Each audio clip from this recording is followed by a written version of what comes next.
closer. It's got to be here.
Got him too.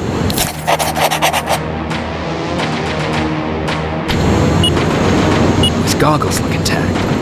Let's see the last picture he took. The infiltrator. It's back. Baron was right. Commander! Talk to me. They're dead. Everything turned out the way you said it would. Copy that. Get out of there. We need to figure out our...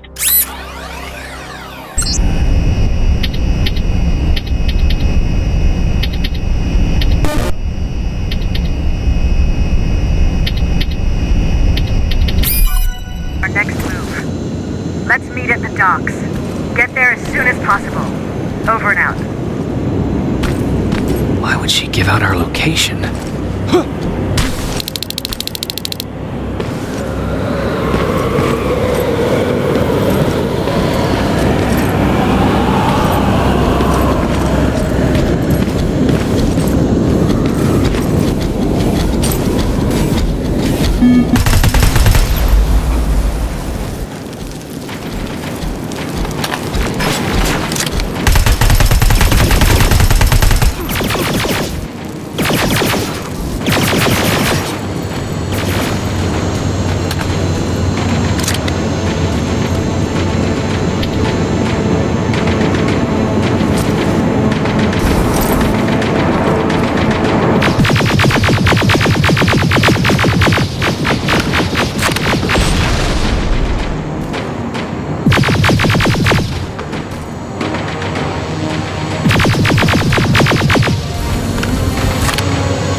You're still alive? Good. Apparently Skynet's got a real hard-on for you. So we figured why not use you as bait? Aren't you afraid that Skynet will bring a lot of firepower if they know we're both here? Afraid? No. Prepared for that eventuality? Yes. We've got eyes on the ambush site from every angle. If anyone shows up, it means they were listening. What if it's one of our guys, or just a scavenger? Too bad. We can't have anyone or anything sabotage our plan. Not this time. This time? We were very close once before. For years, we've been preparing for the final attack. But it took just one man to fuck everything up. That day, Perry, our previous field commander, died, and I inherited control of South Division. Since then, I've been making sure that no one fucks up again. We've got movement. Take position.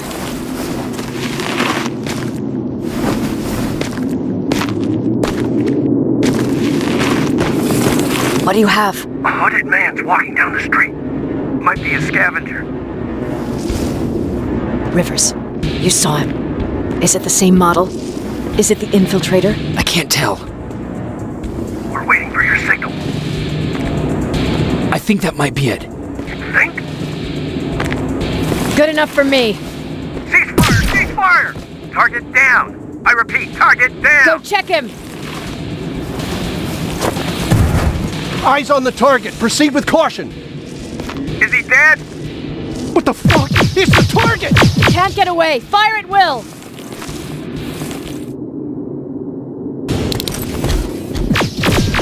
He's in the open! It's in the open! It's a fucking machine!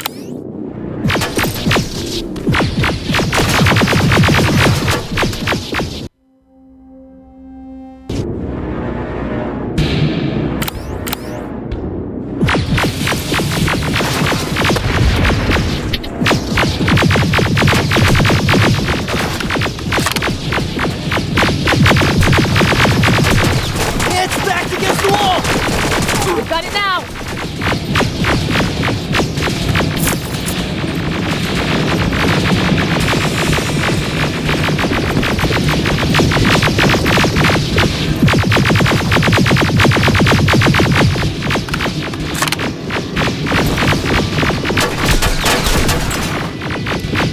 What the fuck? Everyone on me! It's carrying a second-generation plasma rifle. I want it! It won't fucking die! Shoot!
It's on the move!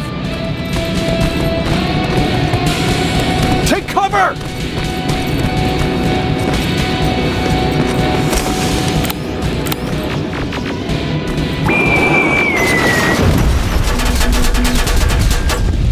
Open fire! What ugly son of a bitch!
Commander!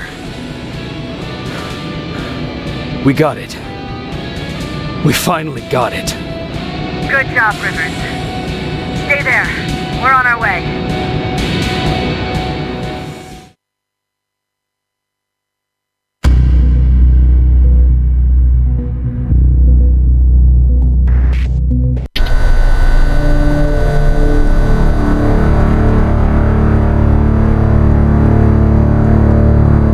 There was no doubt anymore. Skynet had created a cybernetic organism. It was designed to blur the line between a man and a machine. People started to think that there were Terminators amongst us, wolves in sheep's clothes. Some of us left, even though we hadn't seen any other infiltrators yet.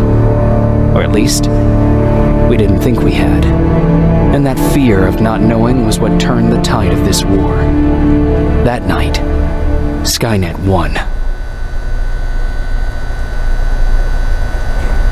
I still have to run some tests, so for now I would say no. We need some more time, I know Connor. you don't want to hear this, Commander, but if there's one person who can help us, it's Dr. Mack. Mac, we don't even know if he's alive. He is. He's in the Hollywood Hills. We knew a time would come when we'd need him again, so we've kept an eye on him. Wait. You've been watching him without telling me? Let your emotions cloud your judgment before, Commander. That's why I decided that Mack's whereabouts were no longer This is your bullshit. concern. He can't just magically fix all of our problems. He's a man, not a god.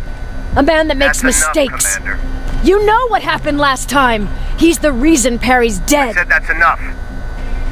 Sergeant Rivers? Yes, sir. TechCom believes that being marked for termination is a badge of honor, a sign that we're doing something right. We wear it proudly. And knowing you're wearing such a badge, Rivers, is all I need to trust you with handling this mission. Commander Barron will fill you in on the details. Good luck, soldier. Over and out. Looks like you're going to Hollywood Hills. Dr. Edwin Mack is the one who taught us how to use Skynet's weapons, so there's a chance he can do it again.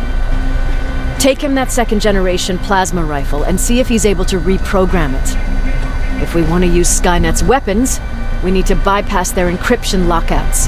How will I find him? He's obsessed with surveillance. So when you get there, look for any cameras, biometric sensors, or any other tech stuff. He should be around. That's it.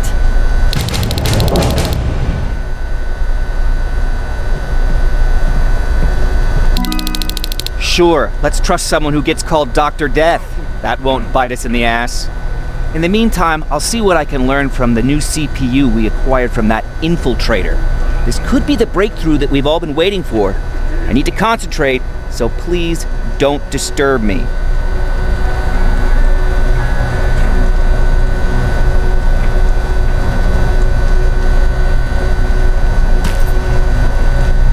What do you need?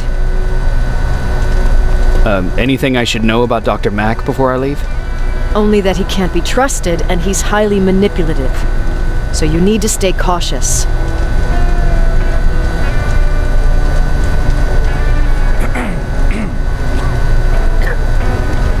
Was Mack the one whose drone you smashed? Yes. Yes, it was. I've never told this to anyone, but before I met Mac and Perry, I was wandering alone. Didn't have a map, so I drew one myself. The first people I came across were two guys, old enough to remember Judgment Day. We camped out together. They gave me advice, we shared some stories. Sounds nice, right?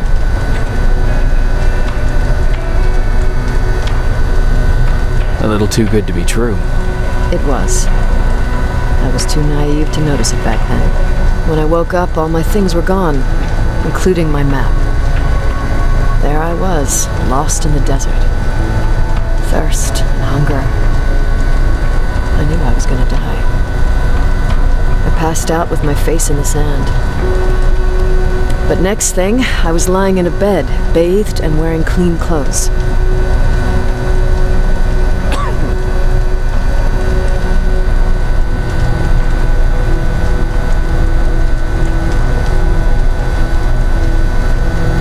You're lucky someone found you. Someone did find me. Too bad it was Skynet. Through the window, I saw thousands of Terminators. First, I thought it was a work camp, but it was something else. A Skynet research facility. They kept me alive, but I didn't know why. I thought I was the only human there. But after a while, someone came into my cell. A man. Well-dressed, clean-shaven. You want to take a guess who that was?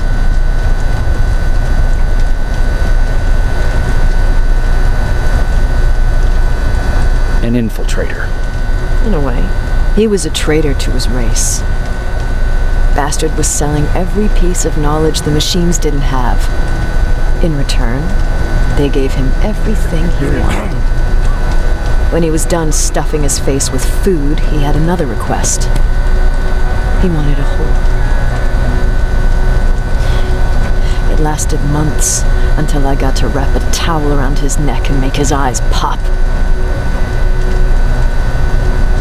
You don't want to see people for what they really are.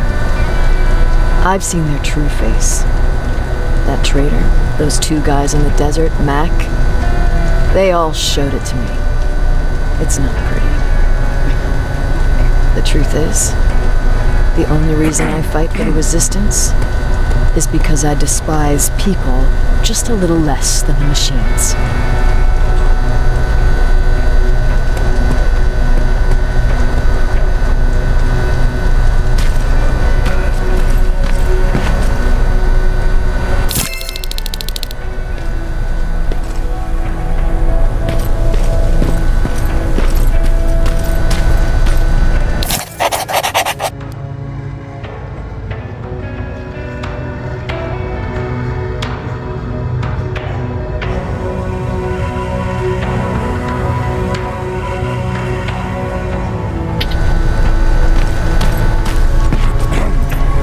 Jacob, do you have a minute? Of course. I've heard that you're going to Hollywood Hills. Well, with Baron yelling like that, the whole shelter heard. He wanted me to tell you if I needed anything, so here it is. When you get to Hollywood Hills, could you stop by my old house? It's near the Griffith Park tennis courts. I wonder if Peter went there and left something for me. I know he'd be stupid to go there since now it's behind the Annihilation line, but then again, he was always full of stupid ideas. I'll see what I can do. Thank you.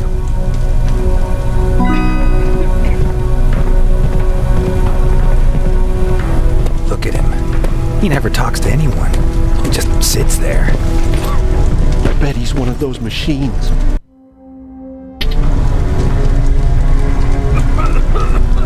Jacob. What's the situation like in the shelter? Not that great. People are getting nervous. A lot have already left, and even more plan to leave. Even Mark and Laura saw him packing earlier. And what about you? Just the thought of running again's making me sick. Must be getting old. Plus, we got everything we could need right here. Where else would I go? Besides, I have faith that Baron would never let anything happen to this place. She's way too uptight about security. What's on your mind? Well, you really got me thinking about old Tucker again. In times like these, I wouldn't mind having him around. He always know what to do. He was the only one who didn't lose his mind after Judgment Day.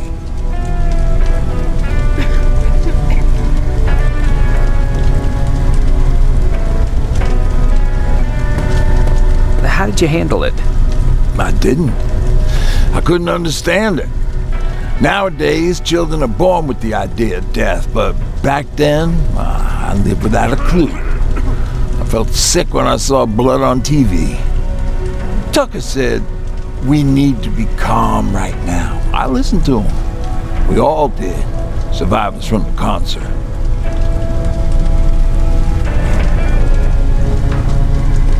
We eventually found a military base. We assumed that we were safe. But all we found was one crazy dude responsible for nuclear missiles. His whole job was to watch a button that he might never have to press. Imagine what he felt when Skynet sent those nukes without his knowledge. I wonder if he ever pushed that button after Judgment Day. Might as well, right? Finally, we found a couple houses, but the people there were as confused as we were. All the communication went to shit. Tucker managed to find some batteries, and we sat in front of our boombox. They started to list cities to avoid. Cities that were hit by the nuclear bombs.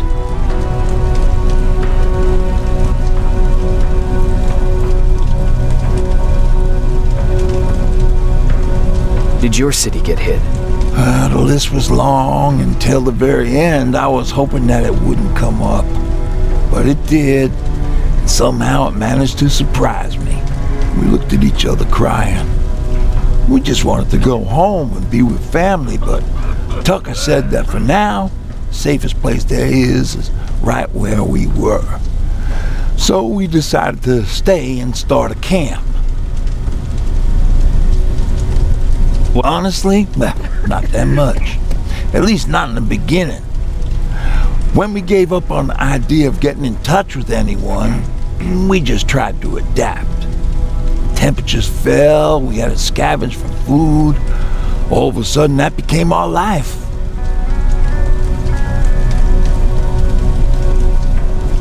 Didn't you try to reach home? Some people did. Most of us were scared of what we'd find if we did get home, so we conveniently said we're stranded here anyways, and stayed. Well, I know how stupid it sounds, but we managed to have fun in our little commune. I still had my guitar with me. We talked a lot about how we're gonna be famous, because we're the only living band in the world.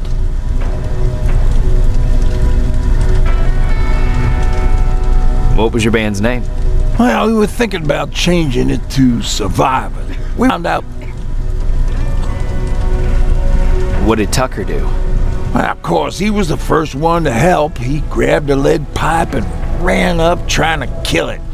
He screamed like he was leading us to battle. A tin can got Tucker with a single bullet. Bam! Just like that. 7 other people died before we finally destroyed that thing. Ironically enough, I was the one who delivered the final blow. Safe to say, it was the beginning of a new era.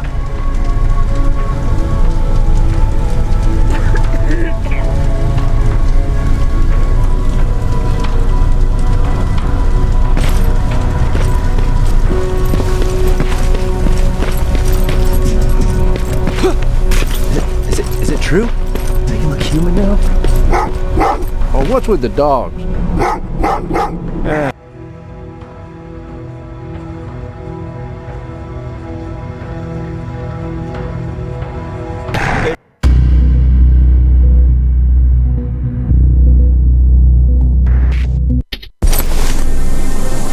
Jacob, are you receiving me? You're alive!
Do you understand? You're not safe there. What? Why? God damn it! But what does he mean? Get everyone out of the shelter?